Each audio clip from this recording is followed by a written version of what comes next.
La question d'aujourd'hui, c'est pourquoi un spécialiste de la sécurité informatique devrait utiliser en priorité une distribution GNU et Linux à la place d'un système d'exploitation de type Microsoft Windows. Alors, une des réponses, elle est devant nous. Je viens juste d'installer un Windows 10, c'est pas la dernière version de Windows. J'ai désactivé les mises à jour antivirus, Windows Update, etc., avec un peu de difficulté d'ailleurs. Et puis j'ai rebooté et j'ai utilisé la commande netstat. La commande netstat, elle me permet de savoir si mon ordinateur discute avec d'autres ordinateurs, d'autres serveurs sur l'Internet. Et juste après un démarrage, sur une installation toute neuve, sans mise à jour, on constate que mon ordinateur est en train de discuter. Alors pourquoi il est en train de discuter? Parce qu'ici, les communications sont en mode établi. Mon ordinateur discute avec un certain nombre d'adresses IP à l'extérieur. Alors qu'est-ce qu'il fait? Alors, je suis au regret de vous dire que j'en sais pas grand-chose. Et ça, c'est assez inquiétant. Si on fait de la sécurité informatique, une des premières choses dont on devrait avoir la garantie, c'est que notre ordinateur ne fait que ce que l'on veut, et non pas ce que le constructeur a décidé que mon ordinateur devrait faire. Donc là, manifestement, mon ordinateur, ma machine est en train de discuter avec un certain nombre de services sur Internet. Moi, je lui ai rien demandé. Et ça, j'ai pas envie que ça se passe comme ça, si je suis dans la sécurité informatique, puis d'ailleurs, même si je suis un particulier.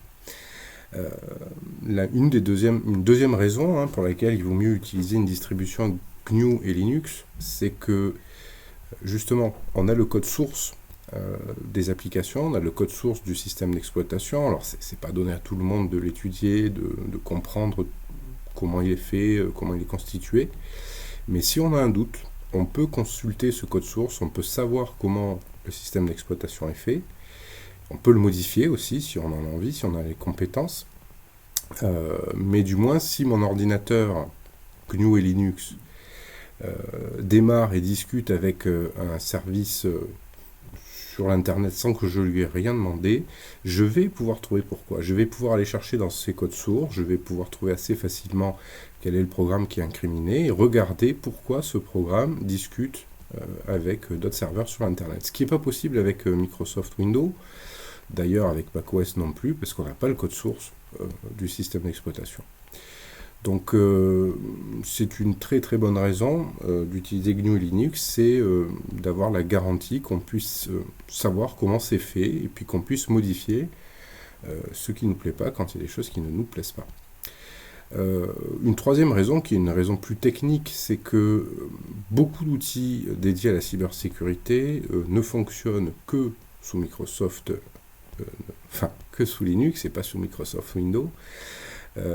On a énormément de petites commandes qui sont très utiles dans la vie de tous les jours et il vaut mieux se focaliser sur un système d'exploitation où on a tout sous la main pour faire des audits de sécurité. Alors, le choix du système d'exploitation vous revient à vous, c'est à vous de décider ce que vous ferez en votre âme et conscience. Moi, je vous incite à aller vers du GNU et Linux.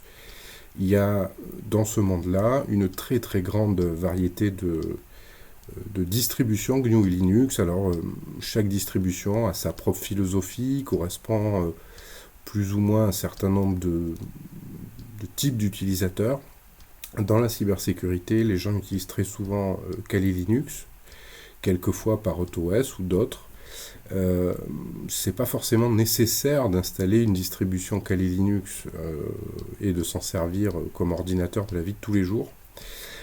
Personnellement, j'utilise un système d'exploitation une distribution Linux qui s'appelle Arch Linux, alors qui est réputé assez difficile à installer, mais je vais vous montrer rapidement que c'est pas forcément le cas. Pourquoi Arch Linux? C'est parce que c'est une distribution qu'on appelle, qui est de type rolling release.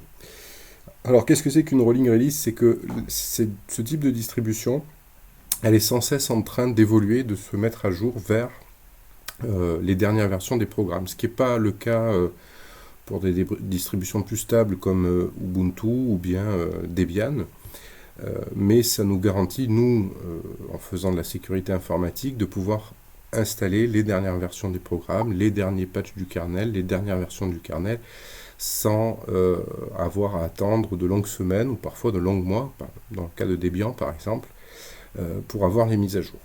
Donc avec Arch Linux, le gros avantage, c'est que vous trouvez tous les outils dont vous avez besoin pour la cyber et toujours dans la dernière version. Et puis s'ils n'y sont pas, vous pouvez faire un petit effort personnel et construire le package vous-même et l'installer vous-même. C'est pas toujours évident, mais c'est comme ça, c'est pour cette raison que j'apprécie beaucoup Arch Linux. Si l'installation d'Arch Linux est un petit peu difficile pour vous, je peux vous aiguiller aussi vers la distribution Manjaro, qui est une version un peu modifiée de Arch Linux qui est plus facile à aborder pour les débutants. Quoi qu'il en soit, quelle que soit la distribution que vous choisirez, il vaut mieux que vous utilisiez une distribution Linux plutôt qu'un système d'exploitation qui va sur Internet faire on ne sait pas trop quoi, sans que vous lui ayez demandé quoi que ce soit. Dans une prochaine vidéo, je vais vous montrer comment on peut installer Arch Linux sans trop se fatiguer, parce qu'il y a un mode d'installation manuel, puis il y a un mode un peu plus automatique. Et puis, si la demande est importante, j'irai un petit peu plus loin dans la manière d'administrer au quotidien la distribution Arch Linux. Merci à vous, à bientôt.